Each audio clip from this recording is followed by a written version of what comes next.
মানুষের কাছ থেকে অনেক বাঁশ খাওয়ার পর আজ অরিজিনালি বাঁশের তরকারি রান্না করতে চলেছি। তো জানি না কেমন হবে।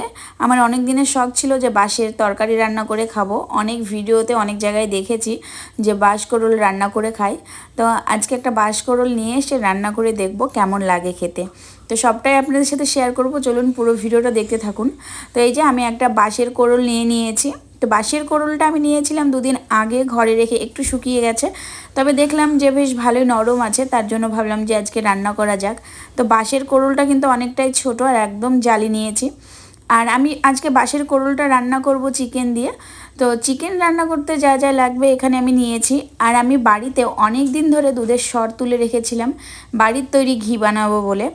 তো দোকান থেকে যতই ভালো ঘি নিয়ে আসি না কেন, বাড়ির তৈরি যেই ঘিটা সেই টেস্ট আর পাওয়া যায় না দোকানের ঘিয়েতে। তো আমাদের তো অনেকটা করে দুধ নিতে হয় ছেলে মেয়েদের জন্য। সেই দুধ থেকে আমি মাত্র 10 দিন আমি সর তুলে রেখেছিলাম, তাতেই কিন্তু এতটা সর হয়ে গেছে। তো দিদি এই ঘিটা তুলে দিচ্ছে, কারণ আমি এইভাবে ঘি তুলতে পারি না। তো দিদিকে বললাম তুই একটু ঘিটা তুলে দে। আর বাড়ির তৈরির ঘিয়ের যে কতটা টেস্টি সেটা বলে বোঝানো যাবে না। তো দিদি এখানে সরটা ভালোভাবে মেখে নিচ্ছে, আর আমি এদিকে বাঁশটা রান্না করব তারই সমস্ত কিছু জিনিসপত্র গুছিয়ে নিচ্ছিলাম। তো ফার্স্টে মশলাগুলো সমস্ত কিছু কেটে নিয়েছি, পেঁয়াজ রসুন কাঁচা লঙ্কা যা যা লাগে।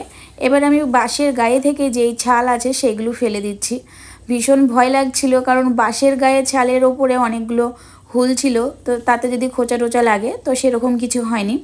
তো বাঁশকরোলটা যখন আমি বাঁশের ছালগুলো ফেলে দিলাম, ভেতর অংশটা দেখলাম একদমই নরম, মোচার মতো, ভীষণ নরম।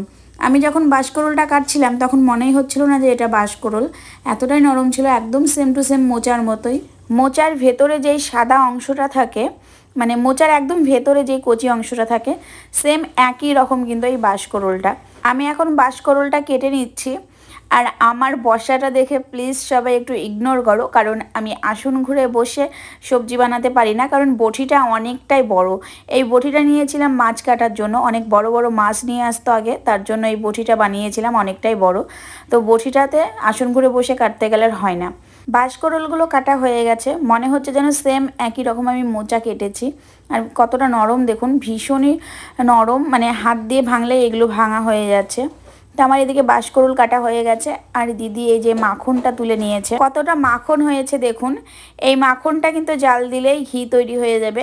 মাখন বাড়িতে তোলার পর যেই ঘোলটা থাকে সেটা কিন্তু খেতে দারুণ টেস্টি লাগে। আমার তো এই ঘোলটা ভীষণ প্রিয়। এই যে এতটা মাখন হয়েছে, অন্তত 500 ঘি তো হবেই। আর এই যে ঘোল, বাড়ির তৈরি ঘোল, দইয়ের তৈরি ঘোলের থেকে এই সরের ঘোলটা অনেক টেস্টি বেশি হয়।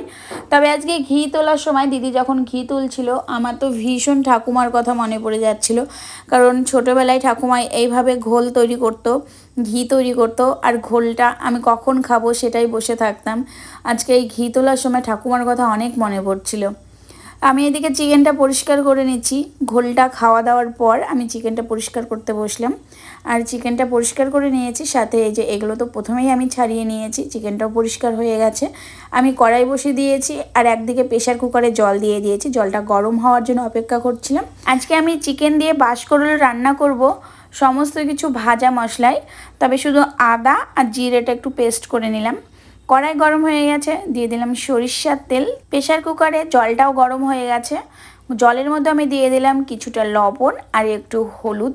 জানি না বাঁশকরোলে কষ থাকে নাকি, তবে লবণ হলুদটা দিয়ে দিলাম, যদিও একটু কষ থাকে তাহলে সেটা কিন্তু কেটে যাবে।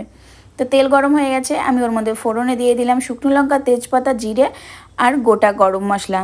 ফোড়ন দেওয়ার পর আমি এখানে টমেটো, পেঁয়াজ, কাঁচা লঙ্কা আর রসুন যেটা বেছে রেখেছিলাম সবগুলো দিয়ে দিলাম। এই ভাজা মশলার চিকেনটা কিন্তু বেশি টেস্টি লাগে, তার জন্য আমি পেঁয়াজ রসুন সমস্ত কিছু ভেজে দিচ্ছি, তবে পেস্ট করে দিলেও কিন্তু ভালো লাগে। পেঁয়াজ রসুনটা দেওয়ার কিছুক্ষণ পর আমি দিয়ে দিলাম আলু। এক্সট্রা করে ভেজে নিলাম না, কারণ চিকেনটা সেদ্ধ হওয়ার সময় আলুটাও সেদ্ধ হয়ে যাবে। আর অপোজিট সাইডে জলটা ফুটে গেছে, আমি এই যে বাঁশকরোলগুলো দিয়ে দিলাম। কিছুক্ষণ আমি ফুটে নেওয়ার পর আমি 3 থেকে 4টে সিটি দিয়ে নিয়েছিলাম। আর এদিকে আমি পেঁয়াজ রসুন সমস্ত কিছু দেওয়ার পর, আলু টালু দেওয়ার পর একটু ভেজে নিলাম ভালো করে।